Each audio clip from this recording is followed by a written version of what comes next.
به دندان گرفت. رفتن بالای خانه، از اونجا دور مکه رو نگاه میکردن شب که 21 سال مبارزه، امروز همون محمدی که ما بیرونش کردیم، مال و اموالش مصادره کردیم، آمده که مکه رو بگیره. فکر میکرد که محمد مثل خودشه. اسلام دین شمشیر نیست، دین قلمه. نون و القلم ما یسطرون. دین معرفته، دین محبته. این مرد و زن با هم دیگه صحبت میکردن. بعد یک دفعه یکیشون به دیگری گفت، حالا مهم نیست، 2 تا جمله گفتن. ابو سفیان به زنش گفت، زن، روزی که محمد رو از مکه بیرون کردیم، دل اهل مکه هم با خودش برد. زنش بهش گفت، مرد، بعد از 21 سال مبارزه من میبینم که اسلام از کانال دل وارد میشه، دل رو تسخیر میکنم. بعد آمدن پایین. فرداش صبح شد، رسول الله صلی الله علیه و سلم به صحابه به 10,000 مجاهد میتونستن که مکه رو به خاک و خون بکشونن، ولی اون که ملوک نیست، اون پیغمبره، اون رحمتا للعالمینه. فرق میکنه با ملوک دنیا، پادشاهان خودخواه و متکبر دنیا. فرق میکنه، اون رحمتا للعالمینه. حتی برای ملوک و پادشاهان دنیا هم رحمتا للعالمین بود. گفت کسی شمشیرش نشونه کسی نده تو مکه که او حب انتقام بیاد. شمشیرها تو غلاف. جلو افتاد، یه چوبی دستش بود، این آیه رو تلاوت میکرد، قل جاء الحق و زهق الباطل ان الباطل کان زهوقا. بگو حق آمد، باطل نابود شد، ناپدید شد. ان الباطل کان زهوقا، حق مندگاره و باطل ناپایداره.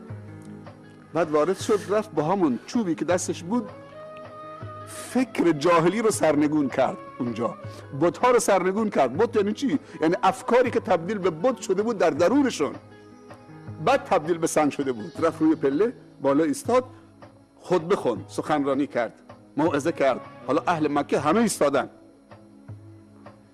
سکوت و فرمان شد، گفت یا معشر قریش ما تظنون انی فاعل بکم اليوم.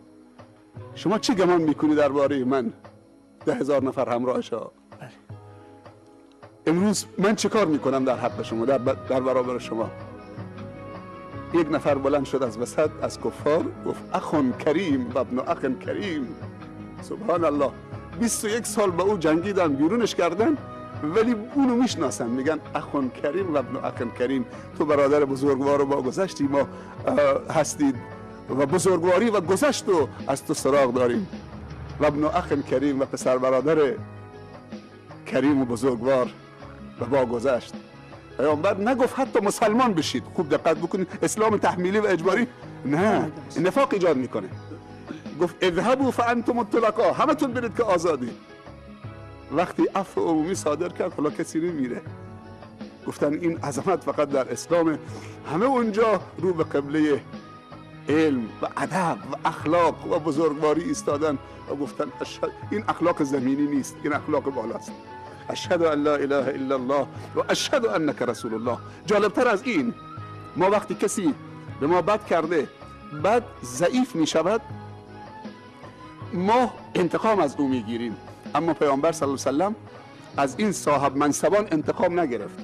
آمد 3 تا جمله گفت. گفت هر کسی به مسجد الحرام پناهنده شد در امانه. هر کسی رفت به خانه خودش پناهنده شد، در و قفل کرد، در امانه. و هر کسی پناهنده شد به خانه ابو سفیان بزرگ مکه، در امانه.